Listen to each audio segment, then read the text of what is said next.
Yes, good morning everyone. Welcome to this public briefing. Thank you everybody for coming. Just a few words from me to start before we get some more detail. I think everyone is aware that this week we launched, or it was launched, the NHS 10-year plan. Long-term plan. Long-term plan for 10 years. It's 10 years. It's the long-term plan. It's the one with the 20 billion extra money. Obviously the details are still filtering through. I think there are 2 or 3 broad strategic points about it which are worth mentioning. The first is there is a clear and I think very appropriate emphasis on prevention, public health, primary care, and trying to keep people out of hospital, trying to keep people healthier, trying to keep people well for as long as possible. And a lot of effort has gone into that, which I feel is very appropriate. Referring in more detail to secondary care and NHS trusts, it seems quite likely that they will look much more at the trusts as part of a system. So rather than as individual entities, which everyone is at the moment, it'll be sort of going back, for those of you with longer memories, 15 to 20 years to more of a sub-regional or sub-regional approach at one hand. So South West London, Surrey, Heartlands will be looked at much more as a system, and buried in the detail there is stuff about system control totals and so on, which would mean that even though each entity within an area will have its own targets, the performance altogether has got to add up to a system total. So there's going to be far more, I think, of that coming in the next year or so. And I think finally, it's also very clear, it seems to be very clear from the plan, that the biggest single challenge to fulfilling the plan, and certainly one that we would agree with, is workforce and the availability of staff, because clearly you can't do any of this unless you've got the staff. And it is recognised that it is a very, very serious challenge to find all the appropriately qualified and experienced staff that we and everybody else need. But it is now out. A lot more work will be done on it in detail over the next few weeks and months. And hopefully we will see some of the benefits of it down here. I think Daniel might say a little bit more about it in more detail when we get to his strategic update. So that's enough from me. So let's start with the integrated performance report. Ruth. Thank you. So as always, I'll whiz through the report and pick up some key trends. The first page, looking at mortality, I think shows a very stable and green trend. We are continuing to undertake mortality reviews, so that's review the notes and review the care delivered to a significant portion of our patients that sadly die, to see if there's anything we could have done differently. The number of cases we're reviewing is now around 50%, and I'm pleased to say that we anticipate that will improve further, given that we've just appointed some consultants to undertake mortality review as part of their regular working week. So positive progress to report on that page. In terms of quality measures, I think it's fair to say that our stroke unit, particularly in this month in the Epsom site, has been challenged with capacity. And that obviously led to a reduction in the proportion of the total stay patients spent on the stroke unit. Very important, though, to note that at the beginning of the stay, when the patients really need the expertise of the stroke unit, they are prioritised and actually are cared for on the stroke unit. The team are doing a lot of work to determine what capacity we need to ensure that stroke care is delivered in the appropriate location for all of our patients on both sites. And we met the standard in November and December. We met in November, December. We're in arrears, so there was an operational pressure in October, which you say has been resolved.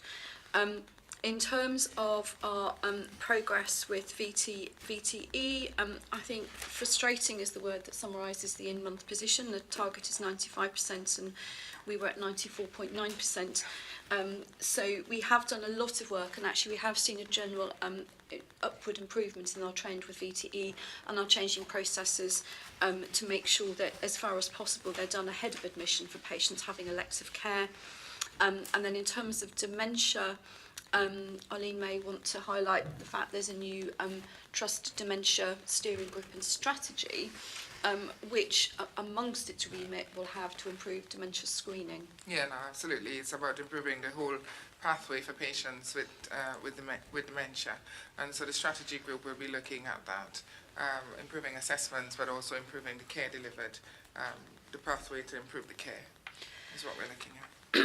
And then I think just finally on 1.3, what I would say is we, those of you who come regularly will be aware that whilst we investigate the more serious incidents in a timely way, we are challenged to investigate the less serious incidents in the time frame that we set ourselves. And clearly to make sure we're learning from incidents, that's not an acceptable position. So we, in order to improve that, have had the first of 2 workshops to redesign processes, and we'll be launching a new way of incident investigation from later on this spring. So I'll hand over now to Arlene for 1.5. So 1.5, it's about safe staffing. The overall picture is that for our care hours per patient day, as reported on the model hospital, we're doing relatively well overall.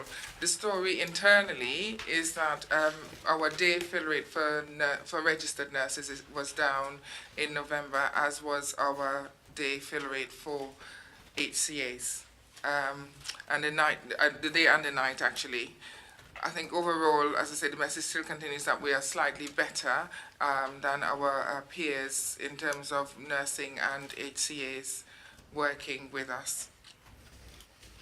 And we are continuing to work on how we get this at a more granular level. When we remove the areas where we have one-to-one nursing care, so ITU and critical care, our RN, registered nurse, care hours per patient day is 4.1, which is quite good, which means that we have on every shift at least 3 or 4 members of registered nursing staff, which is an improvement from what it has been. In terms of healthcare associated infections on 1.6, we had 1 case of MRSA bacteremia in November, and we've done a review of that case.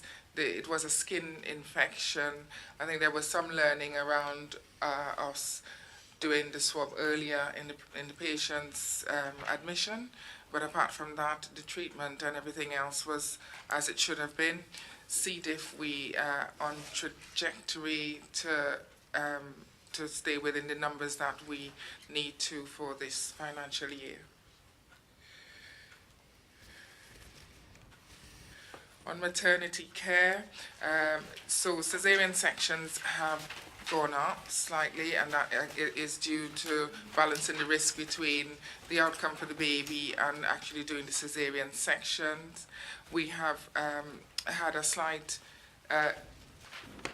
decrease. Well, we've had a decrease in the postpartum hemorrhages and the use of the birth centre, but that was because we had the lifts out for access to the birth centre, so we knew that that would happen anyway.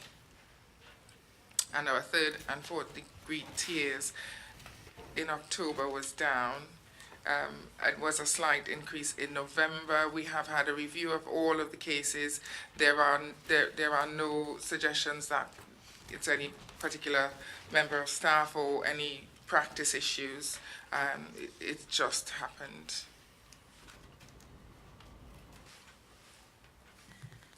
Shall I pick up patient experience? I think what I would highlight, and Elisa would, were she here from 2.2, is that the recommend score for A&E has actually improved in month, which is a very positive step.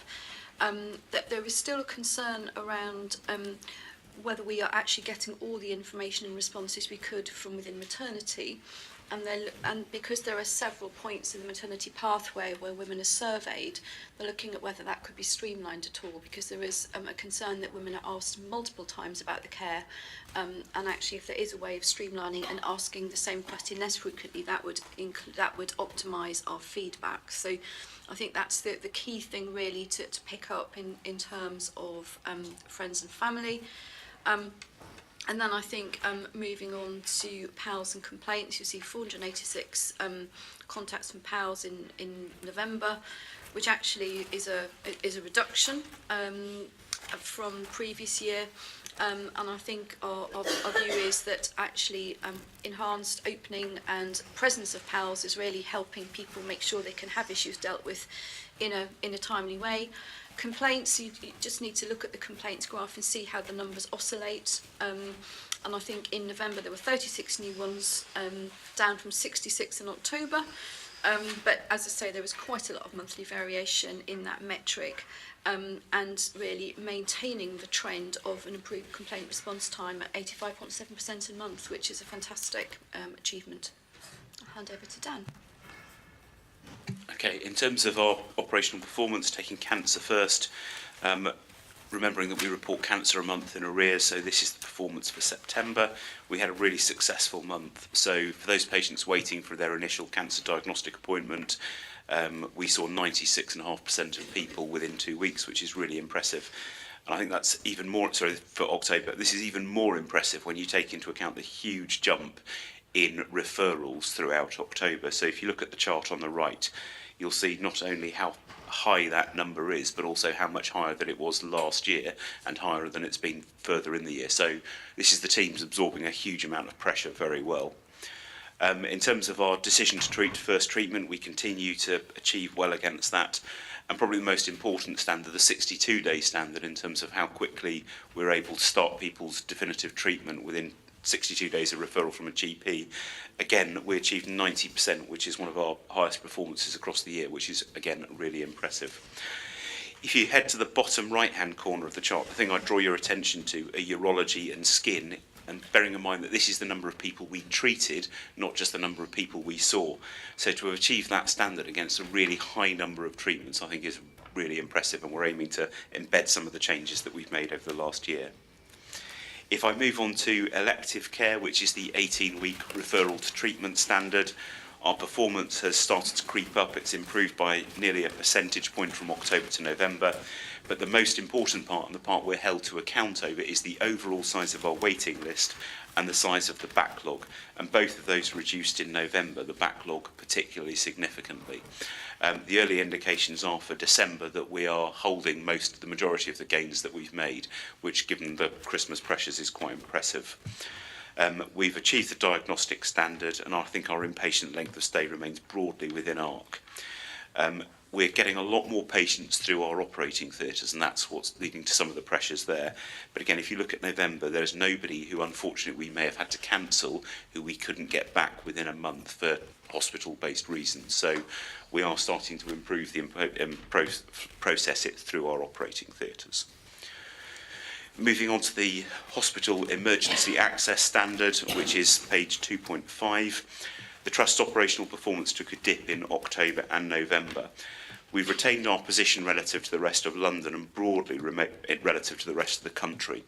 However, it's probably worth highlighting that in October, November and into December, both departments have undergone a significant reload. If I was to tell you that 2 of the walls in St Helier ED are 3 foot thick, one of them goes onto our resus area, and we've had to take a pneumatic drill to that to enlarge the department, it'll give you some sense of the disruption that we've put people through, and we've had to do that work live whilst running an emergency department. So it's perhaps not surprising that we've suffered slightly in terms of our performance. In terms of some of the other metrics, our stranded and super stranded patients, so that's patients who've been inpatients for 7 days and 21 days respectively, have continued to decline. At the end of December, we have now met NHSI's challenge to us to reduce our super stranded patients. They set us a challenge of reaching 130 patients, and we've actually hit somewhere around 110 going into the New Year period. So we've overachieved against that. You'll see the slide showing stranded patients comparing this year to last year. And what it does show, quite interestingly, is how many of those gains have been made in St Helier, whereas Epsom has remained slightly behind the curve. And there's some work going on at the moment to work out what we can do to improve the performance of Epsom in terms of its longer staying patients. Delayed transfers of care have remained broadly the same as November, but in terms of the time it's taken us to process people in the round, which is what stranded and super stranded measures, that's the bit I'm focusing on, because that's the part that's been freeing up our capacity. Ambulance handovers, the data is not fully available for October and November, but our own internal figures suggest that we have reduced ambulance handover delays over 30 minutes from around 425 this time last year in St Helier to 300, in Epsom, and 525 to around 275 in Epsom. So there's been a significant improvement in our ambulance handover performance. And that, I think, has really been seen us playing our part around Christmas, where London Ambulance Service were reporting far fewer ambulance delays in terms of people their ability to respond due to ambulances being tied up outside hospitals. So I think we've supported the local healthcare system as well. I'll probably pause there. Okay, so I'll take over for workforce. So the trends remain encouraging. So the vacancy rate continues to fall. The number of clinical staff we have in post continues to go up. We've had 2 months where we have used less agency staff than the target that we were set. So at a high level, workforce is doesn't look like it's such a massive concern. However, in some of the departments, we are really, really struggling with trying to recruit sufficient workforce, the biggest one being in A&E. So to give you an idea of the scale of the challenge, so the level of doctor just below consultant is called a specialist registrar or a middle grade, and to run Epsom and St Helier sites we need 30 of them on a rota, and currently we have 9. And that is causing huge operational difficulties, and we're not alone in that conundrum. So I was at a meeting with all the Surrey hospitals this week, and we all have exactly the same issue. We've got similar workforce challenges in paediatrics as well, and in some areas of nursing. Comms and engagement,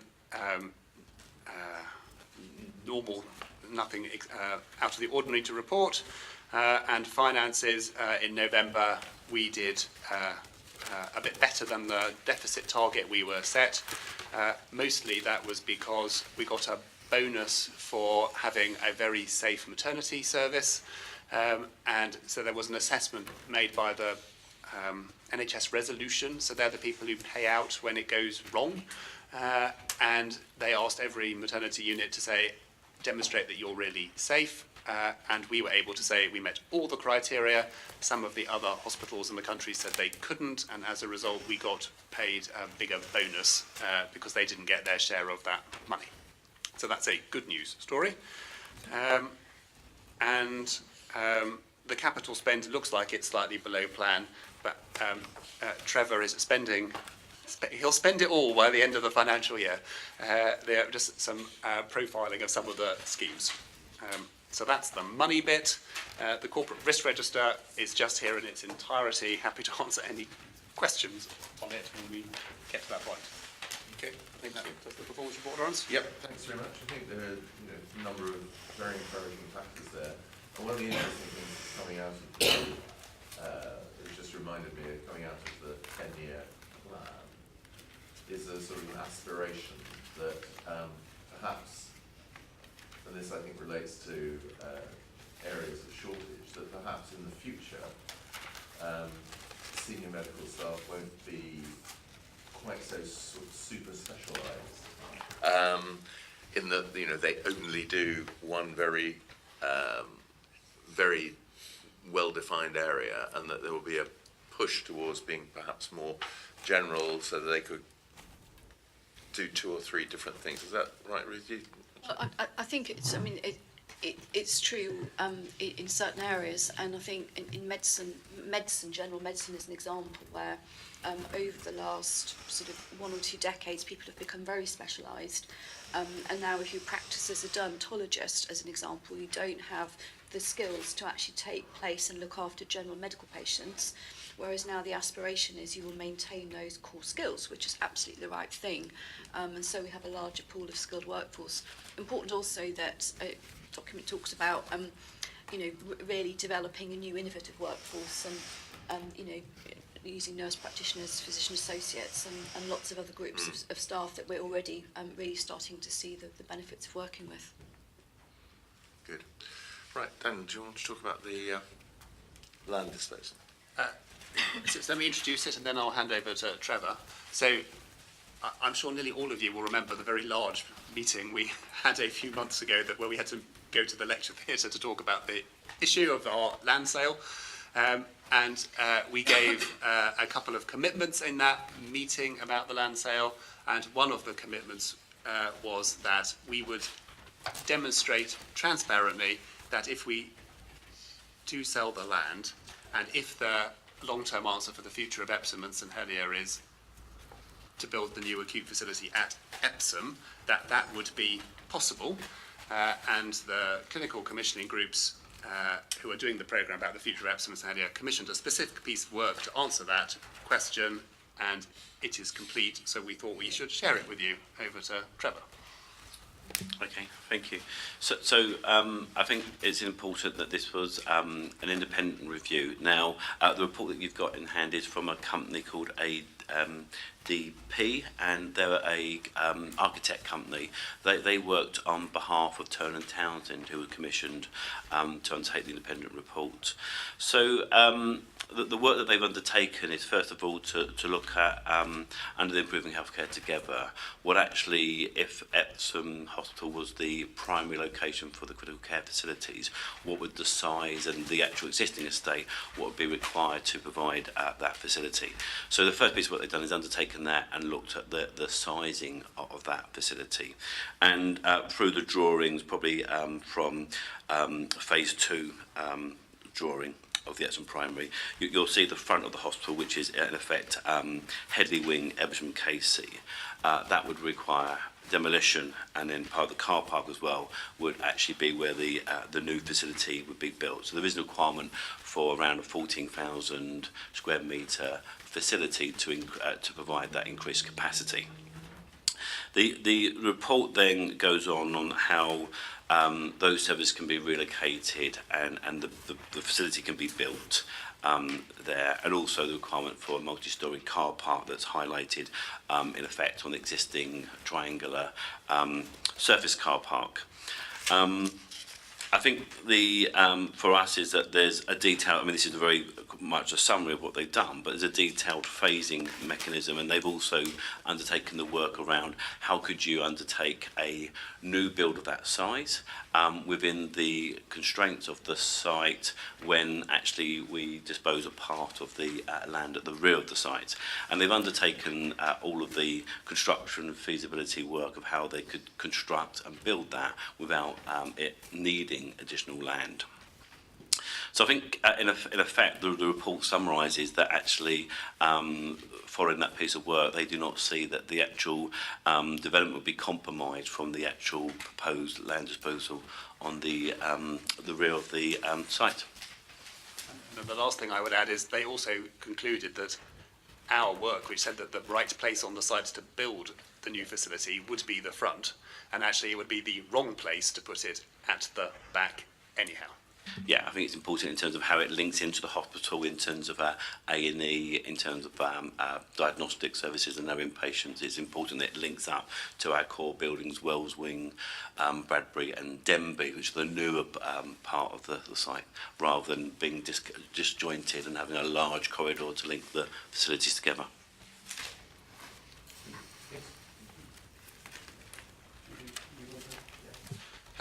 So in terms of strategic update, so Lawrence mentioned that the NHS long-term plan was launched on Monday.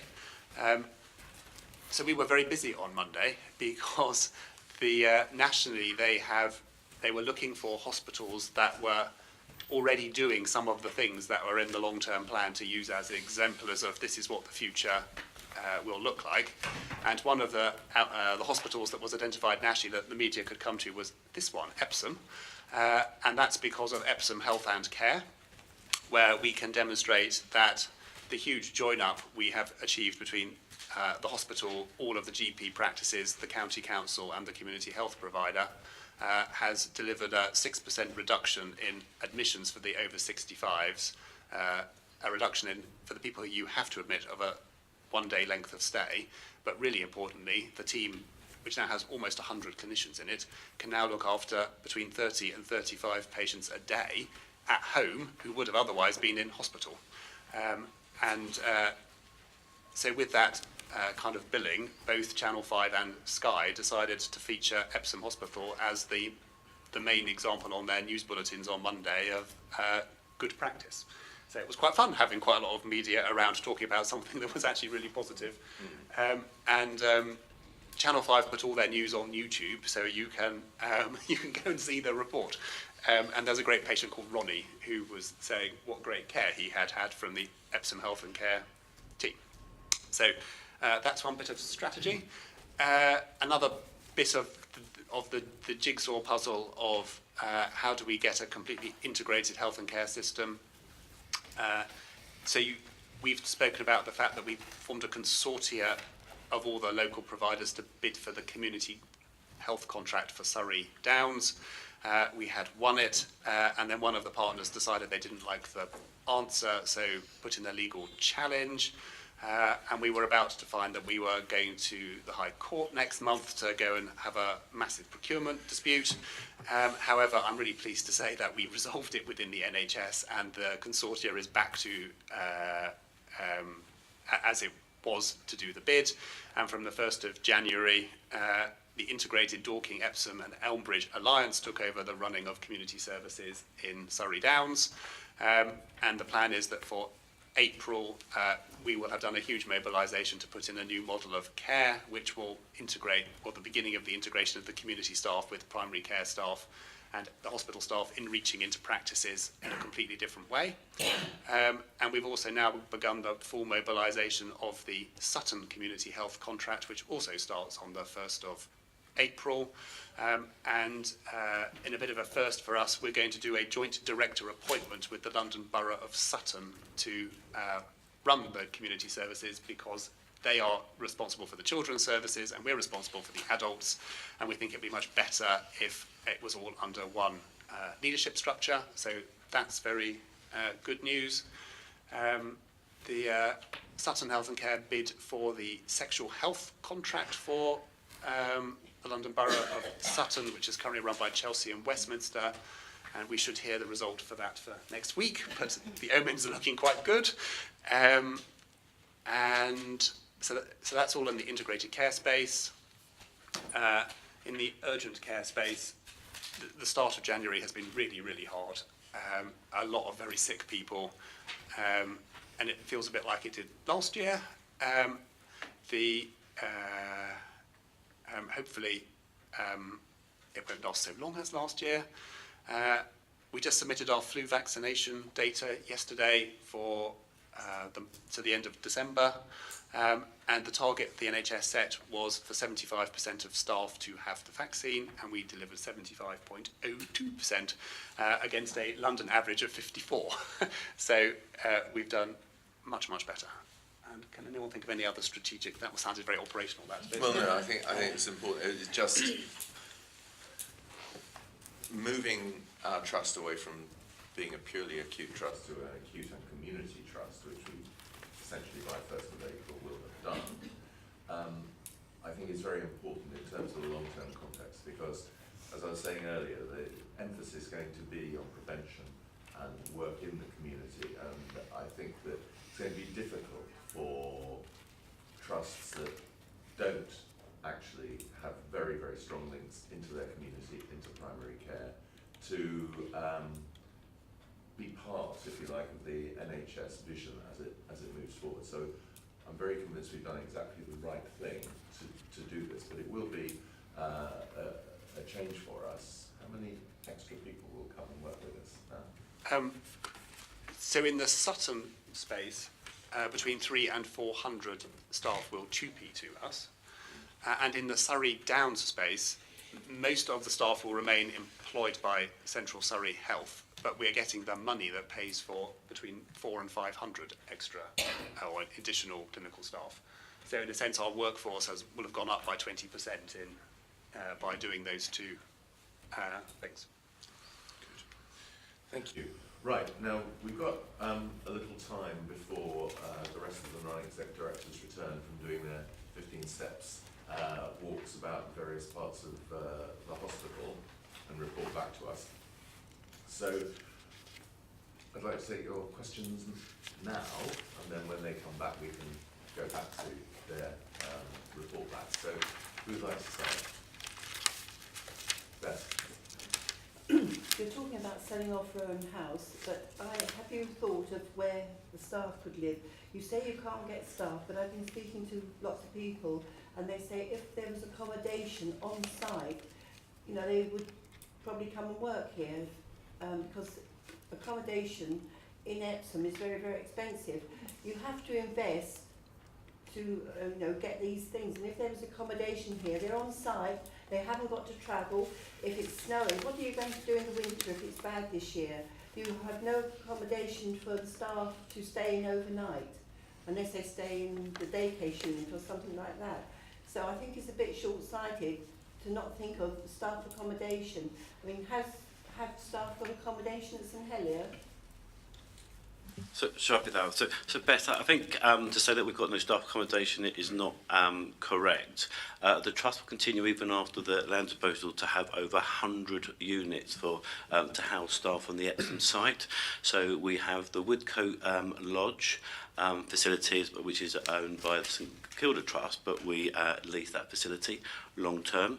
And we've also, just down the road in Temple Road, have a large number of units for staff and students as well. I've been working with the human resources team, etc., and there's no evidence and nothing suggesting that we can't recruit staff from the Epsom Hospital site as a result of lack of accommodation. In fact, we have overseas nurses, and we're accommodating everyone's needs currently that we're requesting. And we are a large trust. We do have more staff accommodation over on the St Helier site. I would say it's of a much lower standard than what we're providing on the Epsom site. And we do need to long-term look at the St Helier facility, which is very much an old nurse's home facility with a single room with a lot of shared bathroom, toilets, kitchen facilities, whereas the Epsom facilities, we're providing more of a studio and a flat environment where there's 3 or 4 people sharing a flat environment. So I think we're improving actually the quality we've got. And lastly, we've also got a number of on-call and ad hoc rooms currently in Langley Wing that provides us with ad hoc needs of staff that may have travel needs, etc. And as part of our winter pressures plan or adverse weather, we do have contingencies where we can provide more overnight stays, and we also have an arrangement with local hotels that we can utilise those facilities as well. You talk about down Temple Road, but that's 30 minutes walk away. There's no direct bus there, and there have been 1 or 2 incidents in that area. Why should nurses be put in a position where they could be attacked? There's a park nearby, and there's been 1 or 2 incidents. You know, they need something on site where they just walk across an internal road. So I suppose we all have different speeds of walking. I mean, I think for the majority of residents, it's probably more like 15 to 20 minutes, I think we'd argue. But I think all equally, if you talk to a lot of our staff do not want to live on an acute hospital site. They want to live nearby and have facilities and access to high street shops, cafes, restaurants, etc. And most hospitals, especially acute hospitals now, are moving away from having accommodation on an acute facility site where our core primary aim is to deliver healthcare services, not be a landlord. So from all the feedback I've had from the residents at Temple Road, it's a very positive outcome. They're impressed with the facilities we're providing them. They're happy with the amenities and access to and from the hospital. So then in terms of how do we improve public transport, very positively, Transport for London are now consulting, and you're welcome to answer their consultation on two things. Firstly, changing the route of the 293 bus. So the 293 goes from here and currently goes to Morden, but doesn't go via St Helier. And they are proposing to change the route to go up to the Rosehill roundabout. So that would be one bus route finally from Epsom to St Helier. And then we have asked TfL and Surrey County Council to consult on changing our staff shuttle bus to become a passenger route. And they're naming it the H1, Hospital 1. So we think it would be the first hospital subsidised bus route. And so if the consultation is successful from the spring, every 45 minutes, there will be a passenger bus service that literally goes Epsom Hospital, Sutton Hospital, St Helier Hospital, and then back again. And we hope that would improve public transport. And then the last thing is please could we try and carry on lobbying Mr Grayling to get Epsom not just in Oyster but in Zone 6. That would make a really big difference to enabling staff to get to work because even under Oyster there's still quite a big premium from getting from Ewell West to Epsom, which wouldn't happen if it was in Zone 6. So he hasn't quite delivered enough yet in that space. I've never understood why it's... I mean, places like Tatton Corner and Epsom Downs are in Zone 6. Yeah. So I don't understand why Epsom isn't, unless it's just a money-making exercise. All the residents in Epsom have always cited that criteria, because Epsom's closer to London than any of the other stations that are in Zone 6. Boris, let's start with Nigel. Thanks. Right.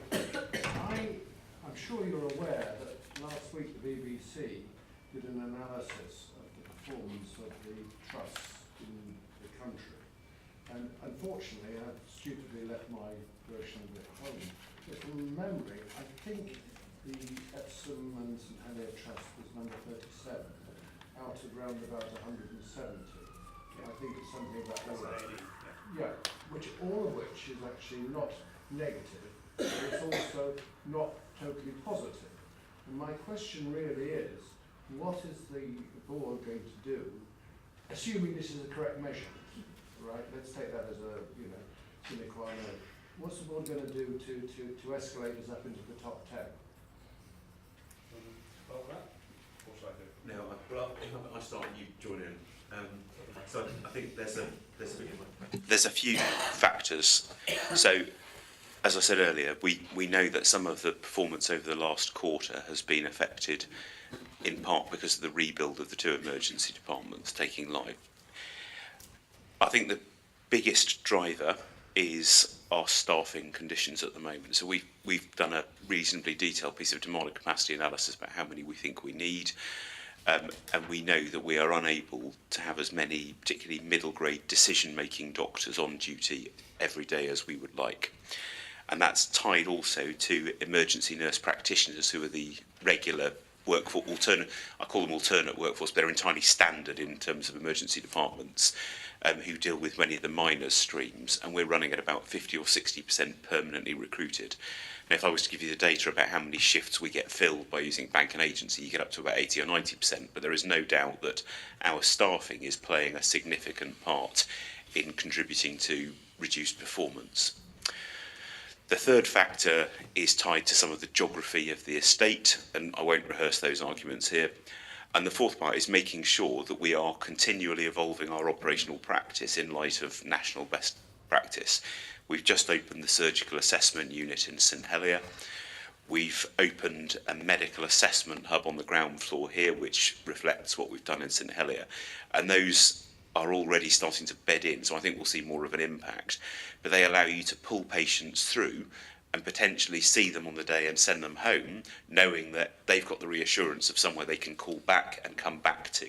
So it gives people, a lot of this is about confidence in the ability to go home as much as your actual ability to go home. And by giving some sort of psychological safety net as well as a real one, you improve people's chances of doing that. So I think to answer your questions, the first bit is around staffing. We're actively recruiting. We've got a programme we're looking to go out, particularly India and Pakistan. Some of their medical schools train in the same way that we do here. And there's a well-trodden route where doctors will come over, spend 4 years in the UK, gain training here and then go back to their own country of origin. So we're looking at doing that with the emergency department, and that's been very successful in medicine in the round. And the third part, as I've said, is reviewing whether we're absolutely up to date in every single space. The final part is making sure our operational flow works, and that's why we make such a big deal, particularly around stranded and super stranded patients. And they're called that because our regulator thinks that quite often, once you've been in a bed for 2 or 3 days, there's a bit of a tendency to say, oh, Mr. Smith, Mrs. Jones, yeah, she's been here a couple of days, it's fine, she can wait another day. And all those can wait another days have added up. Yeah. And that's one of the reasons why, until last week, we had got through the first half of winter in St Helier without really having bed delays, because we'd improved that so much, and that had been partially reflected here. So there's a whole series of things I think we're doing. So I think that bit is really important. So the issues we've got this year with winter are very different to last year. Yeah. So to get to the first week of January, and that to be the trigger point when you actually need to open your escalation capacity, that's quite unheard of for us. So the issues we have been experiencing are not about how many beds. They have been about how have we got the right staffing in A&E to ensure that we can treat people within 4 hours. So in part it makes the case for, if we could get all those staff into one place, our performance would have been considerably better than it has been, because the issue has been about right at the front door of A&E not having enough sufficient senior staff. The issue has not been about how many beds we have got and have we got a bed flow problem, because we haven't. I think that, you know, Dan outlined the issues very clearly, but we would obviously like to be in the top 10. We are the 3rd best in London, and I think the fact that that is the case, we have actually in the past been 2nd best, or even We've never made it to 1. never made it. We have made it to 2nd. So, but I do think that exemplifies that a number of the problems which Dan mentioned about getting staff are very much a London-wide issue, because there are some London trusts which are really right down at very low levels. I'm not saying that's an excuse, but it is a reason. Clearly, I think there are a number of issues which have been outlined. Certainly the construction work, which we were pleased to have done over the last 2 months, was disruptive, and that definitely dented our performance in the early part of, or late part of the autumn. Sorry, if I may say, yeah. you know, from my point of view, looking at the numbers, you know, they're not particularly disconcerting, because you're in sort of upper quartile here. But my concern is, are we going to sit and rest on our laurels? Oh no. And that's the main point. No. Therefore, you know, I'm reassured. I think you've heard a lot of things that we are planning to yes, do. and I think that's very encouraging. So from that point of view, I appreciate it. Now, does the move to the acute and community side of things, as from first to April, impact this? I don't think it should. So I think it should help considerably. First of all, because it will help us manage those who might be thinking of making their way to the emergency department and how we might be able to return them home from there. Yeah. But also it will help us with the final part of people's journey through the hospital, in terms of helping them return, hopefully, home as quickly as possible. And combining those two things, we're finding that one of the cause of delay is that you've got to constantly cross boundaries across providers, and the more you can make that boundarylessness work, it becomes easier to manage, because you have a common set of protocols you work to. But I'm absolutely not resting on my laurels. I live, breathe and eat this sort of stuff. So. Well, thank you very much for the full answer. Good. I appreciate what you said, and you can only do what you can do, and you can't magic people in. Yeah, that's true. Sandra. Hi. Lots of things I'd like to ask, but you were talking just now about a 10-year plan. The Health and Social Care Act made contracting out obligatory. And that was only talking about contracts lasting 1 or 2 years in the main, but they laid down all sorts of safeguards for procurement processes so that it was done properly and it was open and transparent and everybody could see what was happening. This 10-year plan, and I haven't got my head around it yet, but one of the things I've noticed is that they are talking about removing those checks and balances, so the procurement procedures are, they want to have swept away. And this is not for contracts lasting 1 or 2 years. This is for contracts that can last 10 or 15 years, and not for a single service that the Trust happens to contract out, or the CCG contract out, but for the health and social needs of whole footprint areas. They want to be able to put the contracts for those without all the checks and balances that the Health and Social Care Act puts in place, i.e. no competition. They can award contracts, it would appear, willy-nilly, with no one checking what they're doing. Do you think that's right and proper when they're spending vast amounts of time? I'll ask Daniel to answer in detail. I mean, Sandra, I think it's a change that you're speaking up in favour of the Health and Care Act, but I think There are some safeguards in yeah, there that they there want to remove. but my understanding of the, if you like, the emphasis of their direction of travel is precisely the opposite. My understanding is that they don't want trusts to be forced to have to continually tender services when they've got satisfactory services. So at the moment, we have to go out to tender, every 1, 2, 3 years for specific things, and it's costly, and it disturbs everything, and what they're saying is, let's do less of that, but have the right safeguards. Daniel. Yeah, well, so I think that in essence is the answer. So if you just look at what we have been through to get the Surrey Downs community contract, that was a procurement by the CCG of £100 million worth of healthcare services over 5 years. That took well over a year to go through the procurement process. The bidder they have ended up with is the NHS. And you think, what is the value that has actually been given back to the taxpayer of going through that procurement process? The value is none, because what we've ended up with is what everybody in the local NHS thought was the right answer. The people who ran the procurement process did a huge amount of due diligence on, did we have the capability to do the task? Well, that function of, in the new world, of doing the due diligence to make sure that the people who are going to provide the services are capable of doing it doesn't go away. But the need to respond to hundreds and hundreds of questions about your financial status and all the other things that go with a private sector aimed at procurement will go. And the long-term plan says that requires legislative change to actually enact. But what they're encouraging the NHS to do is say, in any decision that that the commissioners have to make it that currently requires a procurement, if they think there is a legitimate reason for not doing it, because essentially the local NHS can come together to deliver really good outcomes for patients without the need for it, they're encouraging people to put a case to say, don't do it.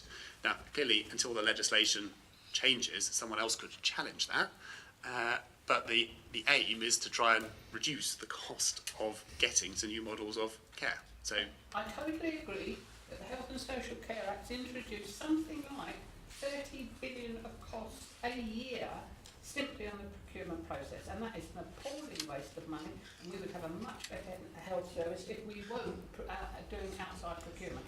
I absolutely agree that we need to keep it in-house in the NHS, and if that was the plan and the intention, I wouldn't have a problem. I would trust the NHS to do their internal arrangements. But that's not the plan. The plan is that they should be able to give 10, 15-year contracts for the whole of a footprint area, the whole of South West London, for instance, for 10 to 15 years to any old private company. No, so you've missed. There's a really. If there is the potential there for it to go to a private company without all the procurement safeguards, I think it's very dangerous for all of us. So you need to read the plan, because it categorically says that is not the expectation.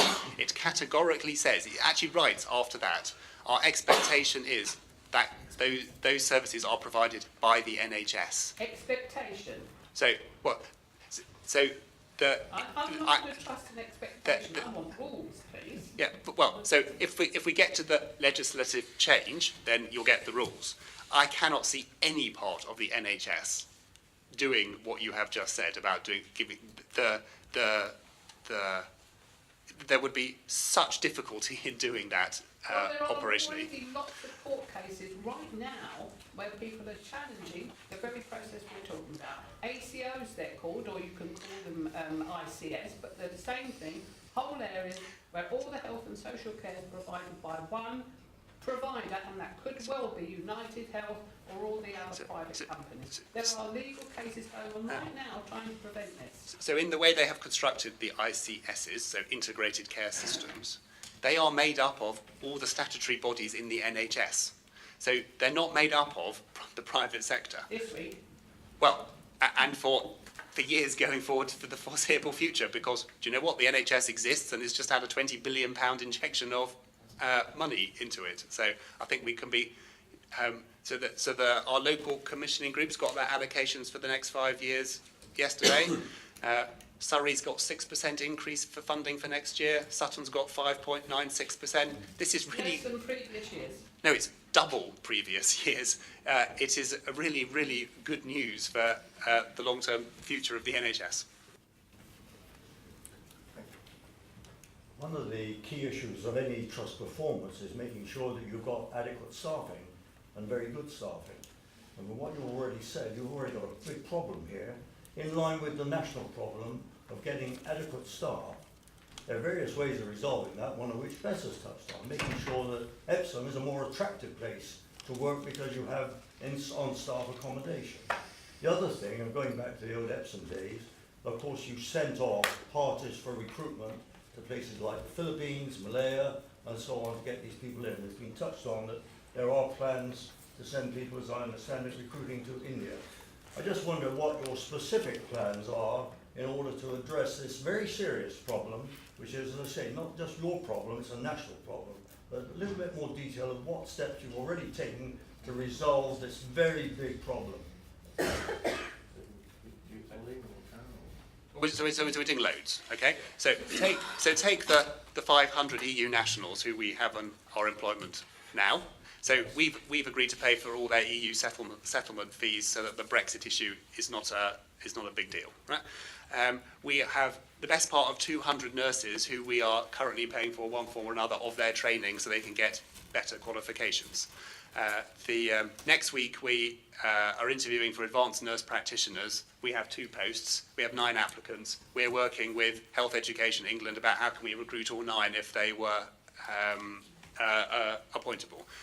Take the example of doctors. We formed links with the university in Pakistan, and as a result, we have managed to we almost have no vacancies for middle grade doctors in medicine this year because we've recruited so many from overseas. We are maximising what we can do with the apprenticeship levy to encourage the less skilled people to come and work for us, and then we provide training for them to get qualifications. The number of things we're doing is huge, but you have to put it in the context of the staggering vacancy rate in the NHS. So it is over 10% of posts in the NHS are vacant.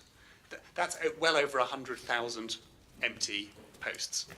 It would be completely remarkable if Epsom didn't have the same issues in recruitment as everybody else, particularly given we're in the southeast of England, where there's huge numbers of places where people can go and work that are commutable. So yes, we do need to make Epsom and Helier as attractive as we can. So if you look at the rates of pay that we do, people in Epsom working on this hospital site get paid more than anyone else in Surrey because we pay out of London waiting and everyone else in Surrey pays fringe London waiting. So, and the places where we have the biggest difficulties in recruitment are the same places as everybody else. And the good thing of it is if you take A&E, so we just did recruit 3 A&E consultants, which is quite an achievement. All 3 of them were doctors from overseas, where our A&E team had taken the initiative to put in place all the training for them to get their non-European training recognised and go through the whole UK consultant getting your specialist certificate delivered. And then all 3 said, well, we're so happy that you've trained us, we'd like to get our consultant job in Epsom and St Helier. So we've got lots of success stories, yes. But boy, is this difficult. I think it's also very important to look at the other side, which is why do people leave us? So we do all this work, we train people up, we recruit, but people still leave. And, obviously people retire, but some people leave to go to other trusts, some people leave to go to the private sector, some people leave just because they've got fed up. So we've been doing a lot of work with our staff to understand, in relation to feedback we got from our staff survey, as to what it is that makes people want to, not as happy as they could be at work. And we've been doing a huge amount of work over the last 6 months, which hopefully will roll forward into next year, to try to understand a lot more about the issues that make people want to leave, and to try to change some of the things that surround that, so that we can retain more people. It should be routine practice when people leave a large organisation that the HR have a leaving interview. We do. Yes. You make sure you document the reasons for leaving, and then positively take action if there's something you do about that to rectify. Yeah. Arlene, do you want to say a little bit about So we are doing that, and we're looking to improve how we do that.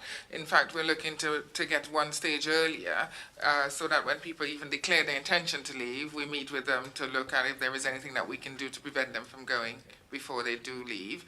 We are also working with NHSI. They have a large retention program, recognizing that the problem that we have is national, looking at specific things that we can do to retain staff at Epsom and St Helier.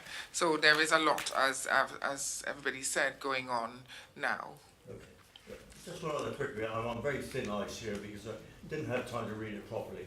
But on your financial thing, you keep on talking about having an objective of achieving a deficit of. I'm sorry, you should be having an objective of making a surplus of, not a deficit. I find that absolutely difficult to understand. So that would be wonderful, right? Well, But one of the things that we are contending with in Epsom and St Helier is called a structural deficit. And so in the configuration of services we currently have, you cannot deliver break-even, because the way that NHS operates is to say, if you're going to have a red A&E sign outside and you're going to deliver 24 hours a day, 7-day-a-week care, you need a catchment population using the building that has the red A&E sign of at least 400,000 people to generate enough income to pay for the costs of all the people that you need to provide the service. With Epsom with 200,000 people and St Helier with 300,000 people, catchment, we end up with more staff on both the sites than the income that you get from those patients covers to cover their costs. And so what we haven't done is take away the clinical staff. In fact, we've been adding more and more clinical staff to ensure the quality is good. But the result is you have a big mismatch between your income and your expenditure, and that is called a structural deficit, and it is completely recognised up the line that until you can sort out the configuration of services in Epsom and St Helier, this trust is not going to operate at break-even.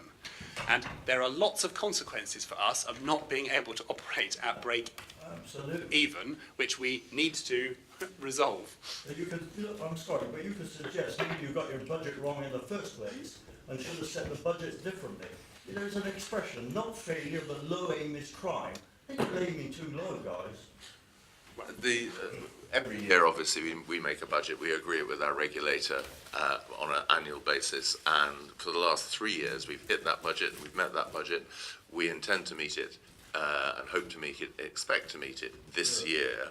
The structural problems that which have been outlined have been recognised by the NHS, and we have agreed with them that structural issue is there. One of the interesting things, another interesting thing that came out of the 10-year plan, is that there is an objective that all structural deficits, because we're not by any means the only trust with a structural deficit, but all trusts with structural deficits will in some way, shape or form have those dealt with within 2 years. That's an aim of the 10-year plan. How they do that, I'm not sure, but that's one of their aims. So they published that yesterday, actually. Right. It came out in detail. So when you have a deficit, you clearly don't have as much money as you need to run your concern. And in the way that works currently, we'll be signing off again later on today a loan from the Department of Health for the cash to enable us to service the debt. and that now happens to more than 2/3 of hospitals, and they're saying this is a bonkers way of running the thing. We need to refinance the hospitals so that you don't have to go in through this loan sequence. And what they published yesterday was how to do that. But it also comes with a very clear set of expectations that if you're going to be given the money to have sufficient cash, but you have an underlying financial problem, a structural deficit like us, you have to agree a trajectory with the Department of Health about how that is going to be eliminated over a period of time. And for us, it is very clear, and we have lots of support, that the only way of doing that is to change the configuration of services in Epsom and St Helier. And I imagine that we will end up with a formal letter which says we will support your underlying deficit for a period of years until we can get you into a place where you have changed how you operate your trust so that it can actually be financially efficient. But so then you get into, is the driver for all of this, all the change we want to make about money? Well, no, not really. The real driver is it's all about quality and about ensuring that we can actually get the workforce that we need to deliver 24/7 healthcare to a high quality. Because do you know what? We are never going to go from 9 middle grades to 30. That is such a huge increase in staff that you would need. Whereas if we did it in one site, it's 9 to 20. So that feels much more achievable that we can create that number of posts than it does to say getting up to 30. Right, thank you very much. I'm conscious of time and all the non-execs have returned, so I'd like to start the feedback from our 15 steps, which is always very interesting and very important. So I'd like to start with Peter and Martin, please, who went to Casey. Thank you. Come to the microphone, shall we? Yeah.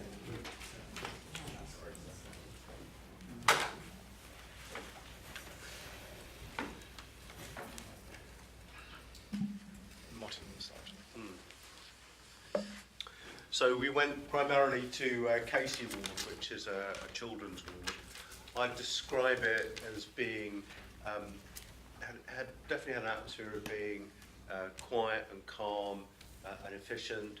The staff that we spoke to were all positive. We did the usual thing, asking for any particular issues, and there's a few that I'll go through. But they were fully staffed.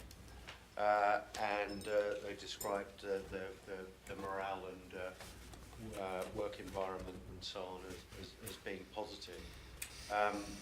We also popped in briefly next door to, is that Epsom? And that's been recently refurbished, and I just wanted to recognise our facilities team for what I thought was a really outstanding and job that they've done. And the staff are really positive about it. It looks very impressive, especially given the constraints of the building. In terms of specific things that could be improved, there's an issue with physical beds. I mean, normally we talk about beds in sort of capacity sense, but they mean literally that there's some problem with getting the physical beds. Yes. Yeah. Again, there's a lot. This is typically the case. There's a lot of equipment which needs to be stored in the corridors because in older buildings like this, clearly it wasn't built for the amount of equipment and technology which is now around, and there's not much we can do about that. But they did say that there was an issue with not having enough plugs for the stuff which needs to be there and charged. Evening cleaners, that they refer to as Mighty staff because Mighty is the outsourced service provider. Lack of cleaners in the evenings. They mentioned, and again we're well aware of this, I know, but the issues around the summer with the air conditioning, which is again another constraint in terms of the building when we had that very hot summer. We noticed a couple of things wrong in terms of doors being either left open or unlocked. Specifically, one of the kitchens was, and why that's an issue is obviously it's a children's ward, but you've also got adolescents, and I actually opened the drawers just to have a look, and there were knives in there as well, so that something they recognise as being a mistake. And the last thing, which was something that was new to me, we met the play specialist, and for those who aren't familiar with this, what their role is, they've got a very nice area provided by charity actually that has got some lovely toys and games and stuff to keep children calm and distracted, but specifically while certain procedures are being done, the play specialists distract them, and it's a bit involved, but it did seem like there was a bit of a question about the level of staffing in that, in the sense of some people leaving and whether or not they were being replaced. So just to sort of emphasise that we could see that, and the nurses reported just how valuable that was. So that's mine. The only thing I was going to add was kind of universal praise from the parents that we spoke to about the quality of the care that they were providing. There was not a single kind of criticism or anything, something that they felt they could improve, which I thought was really very powerful to report back. Thank you. Can we just dig in a little bit to this issue about evening cleaning? Is this a problem generally? Not that I'm aware of, Lawrence, but I'll investigate and find out. So the specific was not that there are no evening cleaners, but whether in that sort of evening session there are sufficient. So, for example, if a cubicle has been vacated and someone's gone home, the time it takes to get that clean to be able to then admit a new patient is perhaps is contingent on having sufficient cleaners available in a timely enough way. Okay, so that's really helpful. We'll have a look at that. Thanks very much. Okay. Thanks very much. Right, can I ask Lisa and Elizabeth, who've been to the emergency department? Ian also came. And Ian So as well. we are three of us this morning. Yeah, we felt stiff, haven't we? Yes. Very timely at this time of year, I think. Well, good morning, everyone. As I expect you've already been hearing, A&E is very much our front line. And you've also been hearing, I expect, that it's been extremely busy. Very, very fortunately, this morning, it isn't. And the great advantage of that for us was that the A&E consultant, Dr. Rebecca McFarlane, was able to spend a lot of time with us, showing us around and talking about various things. We also had the chance to speak to one of the ambulance crews, who inevitably complained about handover times, but Dan, you know that we have a solution coming on stream. When will the new handover hub be?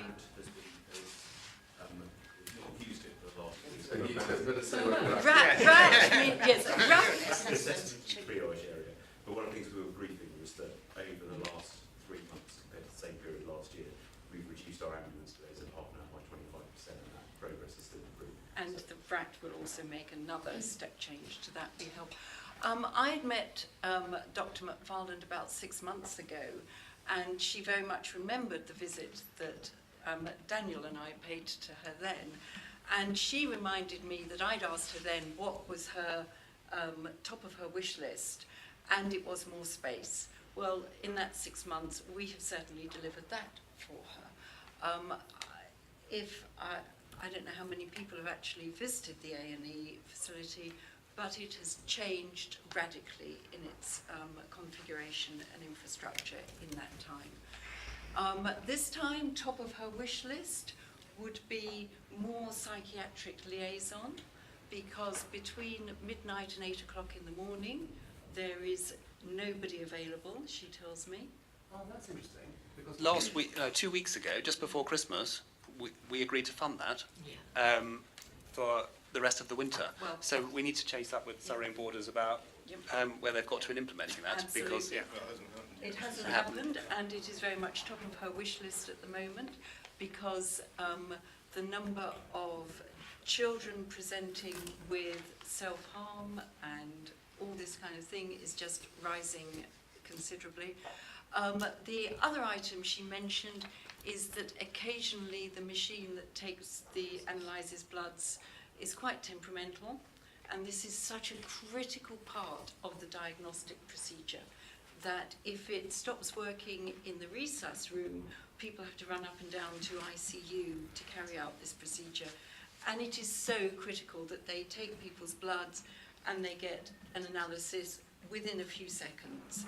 And this is certainly very important, she told us, for the sepsis pathway identification. So there was that. I mean, there was so much else, wasn't there, Ian? And Right.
And it's, I think, important to note that 2 years ago we didn't have that in place. So that is something new at Epsom, and the staff were really keen on that.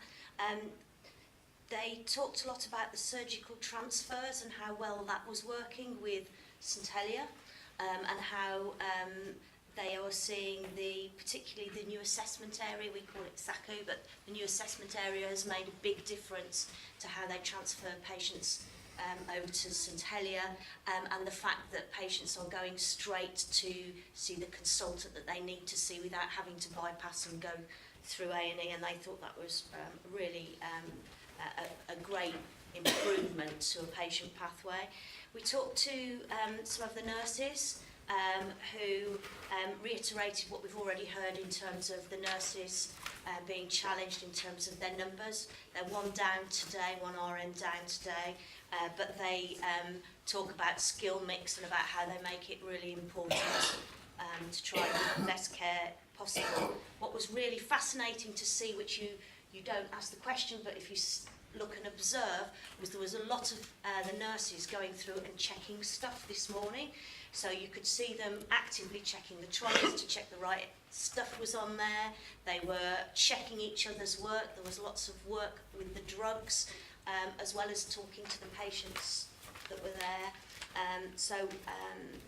It was really a positive experience. The only thing that we came away with, and on top of the wish list, if we got one, we thought the new relatives room, the update to the relative room was good, but it's still a bit small. And I know we stretched the space, but we've done the best we could with the facility we've got, but we'd still like, if we had a bigger wish list, we'd have a bigger room for relatives.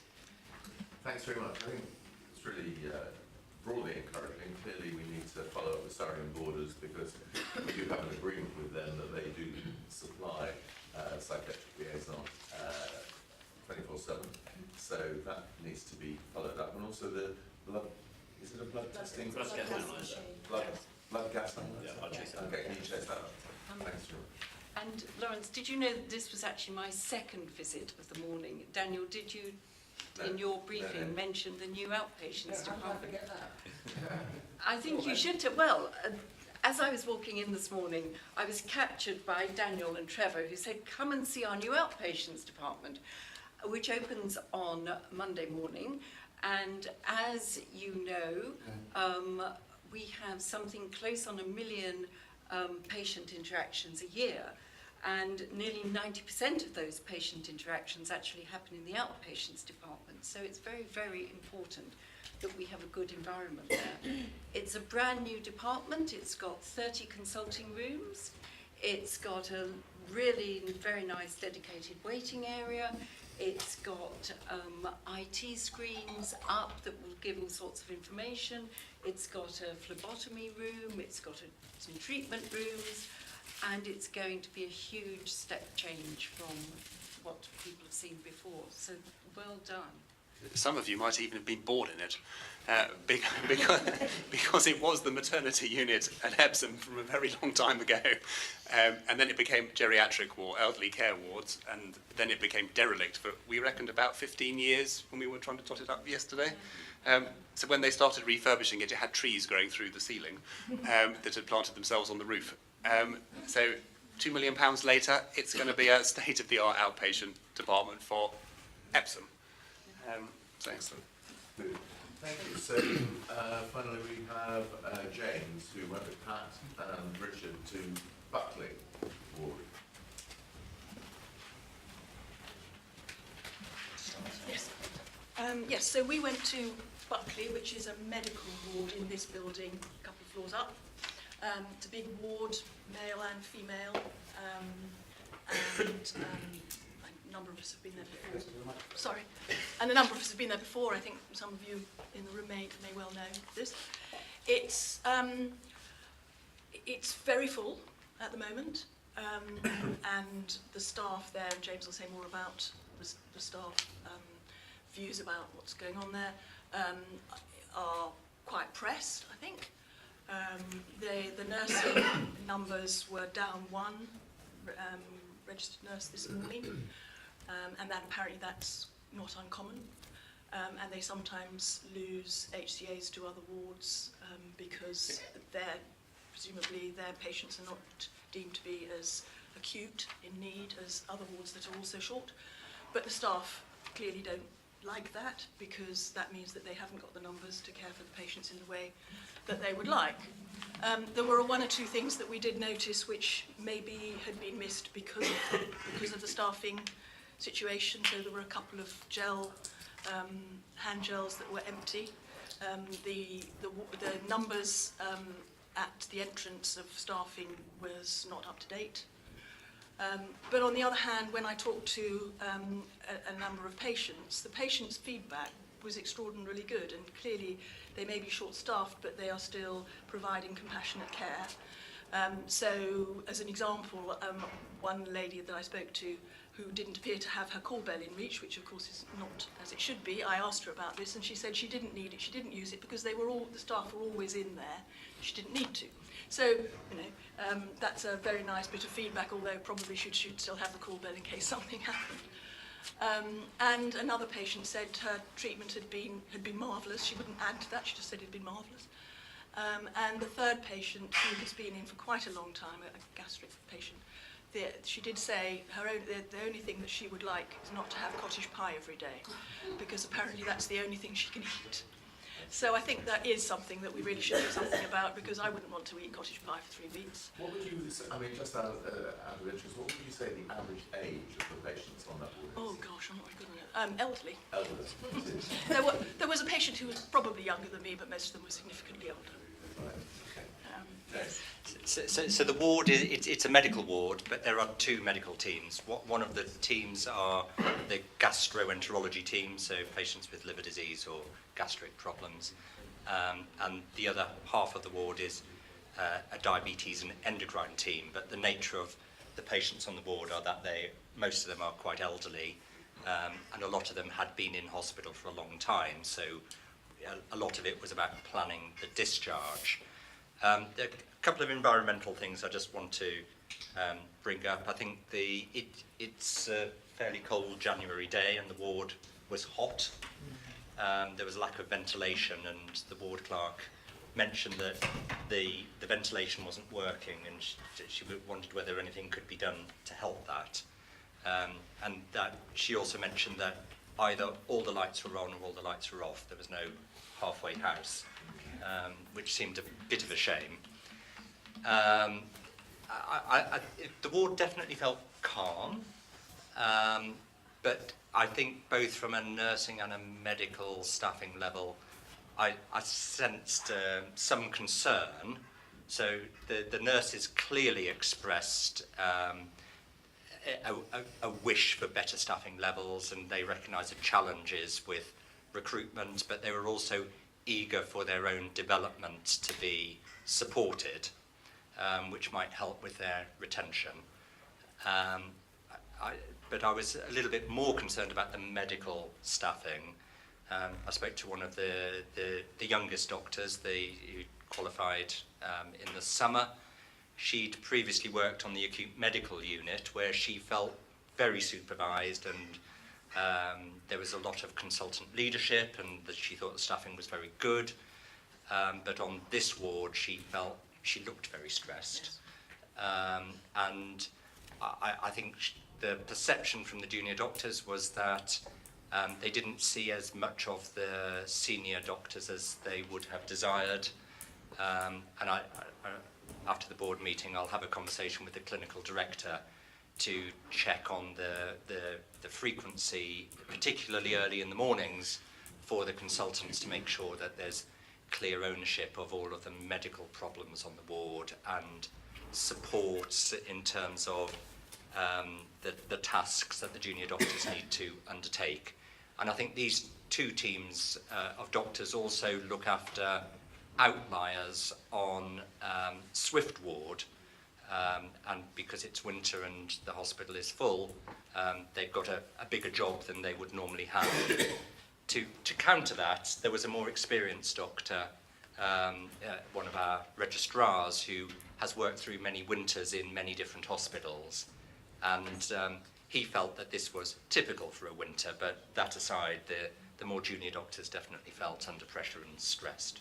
And I think the fact that there were perhaps nurses, not so many nurses, also put quite a lot of strain on the junior doctors because they interact a lot. Thank you. I mean, I think that just sort of neatly summarises the way that wards, general wards like this work in periods of high pressure in winter. I think that it's really important, and thank you very much. We're going to be able to talk to the clinical director afterwards and just sort of keep on reminding people that there are issues like that which can be addressed, I think, and should be. And I think it's important to say that, I mean, I think it was a good sign that when we asked about whether what both the nurse and the doctor had done about the fact that they were concerned, that they had spoken to the matron and to the consultants. I mean, they were not afraid to speak up, which is a good sign. Good, thank you. Thanks very much. Lord, could I just feedback on the, yes. So if we just feedback on the heating and ventilation. So we do have an issue with controlling the temperature in Wells Wing, and also that the ventilation doesn't effectively work. But I am pleased that hopefully today we will be completing energy contract, and then over the next 18 months we will be having all new heating controlled in Wells Wing, and also we'll be putting in a new ventilation system that will actually help cool the wards in the summer as well. So it is very much an issue we know about, and with part of our large investment programme for Epsom Hospital that will be undertaken in the next 18 months. Thank you. Right. Good. Thanks very much. Excellent. Good timing. Thank you all very much for coming, and we'll see you next time. Thank you. Thank you. Can I ask a further question, please? Of course you can, Sandra. We had a estates review, had lots of expensive engagements by the trust. The CCGs now have had engagements. The trust have put forward an SOC. The CCGs are talking about putting forward a plan. Who's in charge? And if there is to be a public consultation, will the trust run it? Will the CCGs run it? Who's holding the ball at the moment, and who's in charge of this process? So I'm very hopeful we will get to a public consultation. It is clear in You mean the trust? the NHS, and when there is a public consultation, the body that is responsible for running it are the clinical commissioning groups. I expect Epsom and Helier to play a very full part in being part of talking to the public about whatever the preferred answer is, but it is the clinical commissioning group's responsibility to run a consultation. Not Dodge. Not Epsom and Heliers. Thank you for that. The clinical commissioning groups have submitted up the line to all the regulators a draft consultation business case called a pre-consultation business case. That is the result of all of the engagement that they have been doing. It currently does not have a conclusion to it, But the thing that we have all been stressing is we're not going to do a public consultation on the future of Epsom and St Helier unless the government have said that they will provide, in principle, support to pay for the capital for the new facility that would be the subject of the public consultation. So the local NHS is now in dialogue with right at the top of the NHS, including the Secretary of State for Health, about are they going to support us doing a public consultation, because the implication is very clear that if we're doing a public consultation, it's because the government have made available the money to build the new facility wherever that should be. So we don't go back to what we've done before, which is the NHS consults, and it doesn't actually know that what it's consulting on can actually happen. This time round, you have to know you can do it. So when I've asked the CCG about the plans to consolidate acute services, and they said to me, we don't commission hospitals, that's nothing to do with us. They weren't telling the putting forward the real case. Well, I'm absolutely sure that the CCGs have not answered a question like that, because their responsibility is to commission healthcare for their populations. Well, that was my understanding, but that's not what they told me. Okay, thank you. Daniel, sorry, can I just interject here?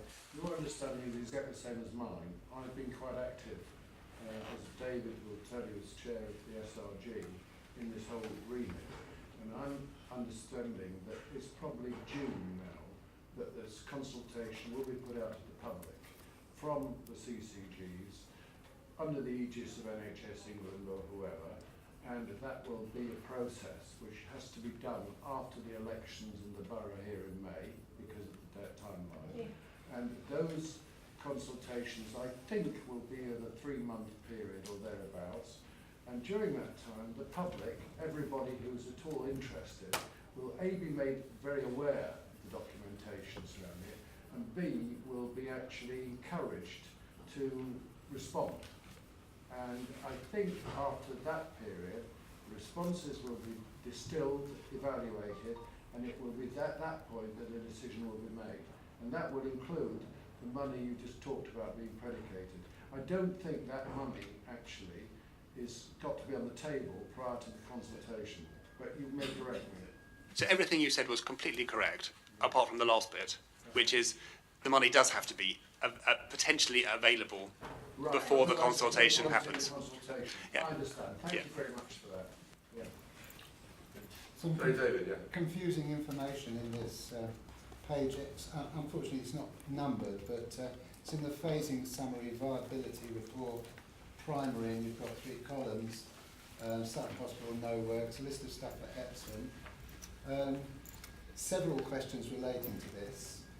Underneath all of this is, this is not my full question, but what is the position on land that was given exclusively for health use, which you got Savills to write to Sutton Council to make available for development of housing? So I want to know what's happening about the disposal of land at St Helier. Phase 1, before 2022, demolition of existing buildings, unspecified. Year 1, phase 3, demolition of Queen Mary's Hospital building. No mention of where a children's hospital is going to be. What's going on here?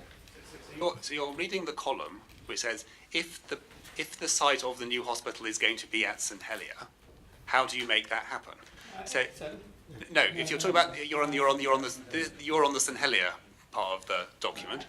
So there is also there is on this phase, and there is works at St Helier to provide the capacity required at St Helier. So there is some work that we would rationalise and manage and refurbish some of the St Helier works under this Epsom primary option. Oh, okay. Yeah. So in the St Helier site, this is going to be a much easier conversation if you and Trevor have it together. This is going to go wrong because we're into real specifics about different bits of buildings. Start with the ownership of the land, because we know that you're trying to sell this land for housing. It was given in perpetuity for health. Sutton Council declined to agree to your demand via Savills because there was a local election coming up. What's the position now? So I think the letter you're referring to is the Trust's response to a consultation around the local plan for St Helier Hospital, and the Trust has a responsibility to look at a range of options. It did not say it was selling and land off. It wanted to look at the opportunity for residential and potential for that. The Trust doesn't have any current plans to dispose of land, but depending on the outcome of improving healthcare together and the site options, there may be an opportunity for some surplus land on the St Helier site that can then actually provide much needed residential affordable housing accommodation for the residents. But at the moment we have no firm plans. It's all subject to understanding where the Improving Healthcare Together programme goes and the preferred option. Have The you bird had an site. answer from Sutton Council about whether that land will be redesignated? So we haven't gone that far. We put a representation into the local plan. The local plan has been submitted and has gone through the process and is out, and it doesn't make the site for residential. It continues the site to be a local, as a community healthcare. But there's huge amounts of new accommodation being built speculatively all around Sutton. That means more people living in an area where you're proposing to have fewer beds, fewer places people can go in an emergency, fewer consultants in maternity and A&E than you currently have, despite part of your case being built on your inability to get enough consultants. I mean, what's going on here? So each one of those facts you've just said are not facts because they're untrue. Sorry, you've published a list that clearly shows you're consultants in A&E and maternity.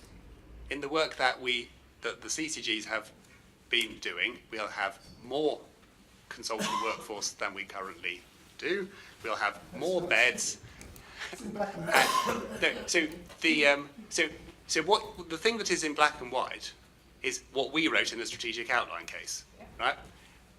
That was what Epsom and Helier thought. What you haven't seen is what the CCGs think, which is their work, which is slightly different to what we put in our strategic outline case. Assuming that we get to do a public consultation, you will then see it all because it will all come out in the into the public realm. But one of the things that they have in it, and they've made very clear, is the number of beds has to be the same or more than we currently have, and that is what they have modelled. So they've engaged with the public with no detail. I would say they repeatedly said this would be a transparent process, to not give the information, which is fairly critical, about the number of consultants. But that's not very transparent. They haven't given the information because they haven't yet been doing a public consultation. They've been doing lots of engagement work with the public to think what's important and how they should configure it. They now have a case. The case is we need hundreds and hundreds of millions of pounds of money to build a new facility for Epsom and St Helier. If the decision is that we can proceed to a public consultation, there will be reams and reams and reams of information that is made available to the public for you to be able to understand how did they get to their decision making, for you to be able to say yes, you support the way they have done it, or no, you don't. And if the answer is no, you don't, then you have to be able to explain why that isn't right. But you will be inundated with information if we get to do a public consultation. Sure we will. So you don't tell people anything about the truth until after you're into a consultation, which you've justified on the pretence that you've told them what's happening. Not quite, David, because it's the CCGs are doing this at the moment. We've done say just now it's the NHS that will run the consultation. I know that there isn't an NHS, it was abolished in 2012, but please stop pretending. NHS logo is on all sorts of private providers' facilities, privately operated facilities for which public money is being paid across along with a profit margin. Let's have some honesty and openness, some transparency. It's a word that's been used very often, and it's not present. We will all beg to disagree with that, but we need to draw this to a close now. At the top of that page that I referred to, demolition of existing buildings. What are they? So now I've re-looked at the page. Let's be clear. This is a document which says if the acute facility is going to be at Epsom, right? That means, for example, the inpatient children's service for Epsom and St Helier would be at Epsom, not at St Helier. So you won't need the building that currently is at St Helier, which is not fit for purpose for that function, because it would have moved. But that's phase 3. What phase 1 definition is meant there? So then you just get. What do you mean? So then you just get into the sequence of works that gets you to that place. But the task this document was set to answer was, if the acute facility for Epsom and St Helier was going to be here, right? Could you make that happen? And this document says yes, you could. And we're asking you, what in phase 1, demolition of existing buildings, phase 1, not the later phase shall I answer? down the children's or the women's or Ferguson. Sandra, so I answer it then. What do you mean? So I can answer that very clearly. So that includes the temporary or the modular building for the nursery that is currently on the side of the car park, because next financial year we're delivering a new nursery, and it also counts in for the single-storey renal buildings and G block that we have plans under our existing capital programmes to bring the inpatient facilities within the main block, so we cohort and provide a better patient environment and pathway. And it's that very building that Daniel has in writing said he would like to sell for housing. That's the very building, I've got it in writing, Daniel saying he wants to sell it for housing. We have no intention of selling anything for housing at the moment. We have just don't. I'll share that with the public where Daniel said it. Of course. Thanks very much for coming, and we'll see you next time. What is year 1? It's non-specific, but phase 1 is pre-2022, and then we have year 1, year 2 plus 3, year 4, year 6. What is year 1? Well, so when you've done a consultation and get a decision, and then we can actually start a process to build the new hospital wherever it is, that's when year 1 starts. But since we haven't got the decision to do it all yet, we haven't actually started, so it's a sequence from the time you would start. And that is the end of this part of the meeting. Yes. Before you actually build your facility. Right. Christine?